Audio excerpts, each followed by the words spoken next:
penalties in having been corrupted. Okay? We need to cross.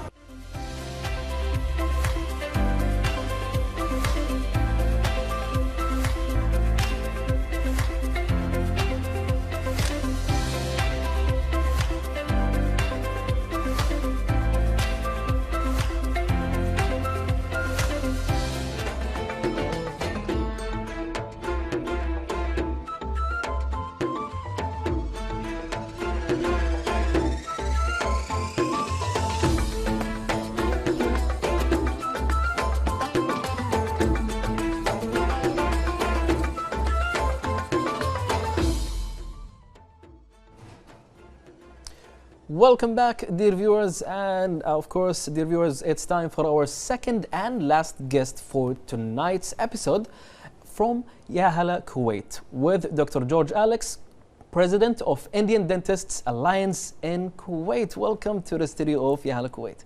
How are you doing today? Yeah, thank you. Thank you for inviting us and to explain our programs for you. Definitely, we're so happy and glad to have you with us, Doctor. Yeah, thank you. All right, so basically, first of all, we would like you to tell us more about the history and mission of the Indian Dentists Alliance in Kuwait, if you will. Yeah, probably it dates back more than 60 years. The first Indian dentist, the qualified Indian dentist came to Kuwait. That was in 1963. So we have a history long time ago. And then the dentists started coming 70s and 80s. There were a small group of doctors who came and started working in the Ministry of Health. Then by 90s they thought of forming a small association so that they can interact easily and have a professional network. It was in 1997 they first started Indian Dental Association in Kuwait under the leadership of Dr. David Nyanashekhar and Dr. Sudhir Walvekar. By 2000s more Indian dentists started coming, and by 2006 we formed the association, and it was in 2006 November we actually made the Indian Dental Association in Kuwait. So it's almost 18 years now.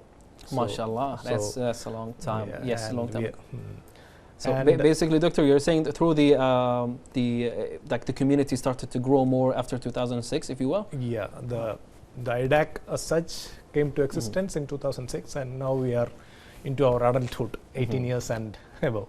MashaAllah, best of luck with that. So can you basically share some of the major milestones the IDAK have achieved over the years? Like 2006 was our initiation, and in 2008 we got affiliated with the Kuwait Dental Association. Kuwait Dental Association is the biggest umbrella body of all dentists working in Kuwait. So we got affiliated to them. Then we did our functions to our members alone, but in 2013 we started doing our cultural shows to the outside members, basically for the Kuwaiti guests and basically just like the previous reports, right? The exhibitions and events happening. We started doing that, and 2015 we started our scientific symposiums, international scientific symposium. Slowly we started coming out and doing our own thing for the peers in Kuwait, not only for our members. That's really interesting and nice. Thank you. Good luck with that, of course, for the future preparations and events happening.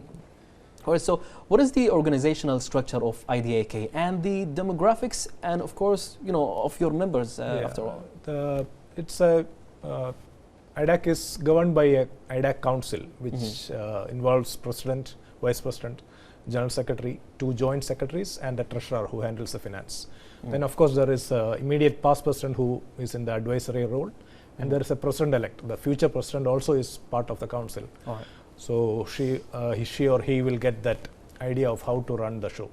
And this council forms committees. We have a community welfare committee, culture committee, editorial committee, event management, news and media, finance, sports, scientific, all kinds of committees, and these committees individually work for the association as in general. That's definitely a variety of communities, but how can the IDK support each and every one of them? Basically we are a professional organization, so dentistry being a scientific field, each and every day there is something new coming. For example, the scientific committee organizes scientific study clubs and symposiums for our members and for the dentists outside them in Kuwait, so they can get more knowledge about the professional happenings or the clinical cases, discussions happens and such stuff. Plus we have our sports activities which keep the members in a good spirit, active in physical and mental health. Then there is cultural events. So lot of things happen for the member, his family also, and it becomes a community affair in all. That's It's nice. a wholesome growth for each of us. That's very interesting, Doctor. So you take care of a variety of communities, and you take care of the members' health, with the sport activities and all these kind of things. So basically, it's interesting and it keeps the person in a good shape after all, right? Actually, IDAK is reigning champions of Gulf Friendship Cup. There was a cup which happened in Abu Dhabi, UAE, last year. There were 6 teams from different from the members from the community. There are different teams from the different countries. Around 6 teams were there, and we are the champions. Wow! Congrats on that. That's very interesting. Definitely, good job. And the next GFC is coming in January of 2025, and we are looking forward for it. All right, so Doctor, how can the IDAK actually support the members professionally and also personally at the same time? Professionally, basically it's through the scientific activities happening. We all need to attend the continuing medical education hours. So we have the scientific study clubs which happens every 3 months, and there is a members congress which happens once in 2 years. Then there is the International Scientific Symposium which we conduct with speakers coming from India and sharing their expertise. So in that way we get to network with different spheres of doctors and update ourselves about our scientific temper. And speaking of networking, I guess having families probably is part of the exhibition, right? Do you actually involve family during the exhibitions? Of course. For our sports activities and cultural activities, families are definitely a part of it. Recently we had our cultural show which had more than 120 participants. Many of them the spouses and the families as such.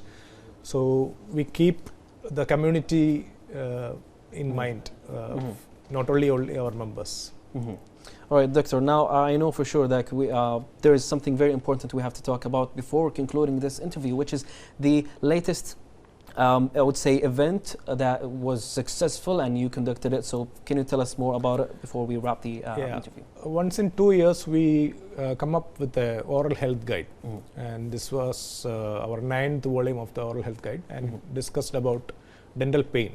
It was themed decoding dental pain, care to cure. So it is basically for the common man to know about the disease, and the copies will be distributed among the clinics and schools and associations and stuff. It was basically that was the release of the oral health guide, and along with it there was a cultural show, and the cultural show was themed based on cinema, and it was called Cinephilia Icons Reimagined. So what we did was we took iconic cinema characters and tried to give our story, our storyline, and it was a fully in-house production. The director was a spouse of our member. The props, everyone involved, the costume design, the LED backdrops, everyone, it was in-house, and all the artists were our members or the kids of the members. That's really interesting.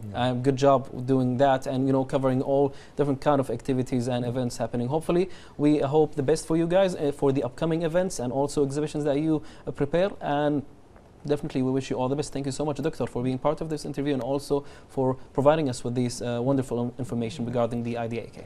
Thank you very much. Thank you for hosting us. It was great talking to you. Yep, it's a pleasure is mine also. So, dear viewers, that was Dr. George Alex, President of Indian Dentists Alliance in Kuwait.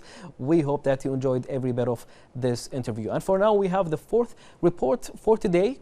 who is about the College of Science lecture on decoding climate understanding and also aerosols and also clouds in Earth's atmosphere. Why we need remote sensing. That's the title. So enjoy this report, dear viewers.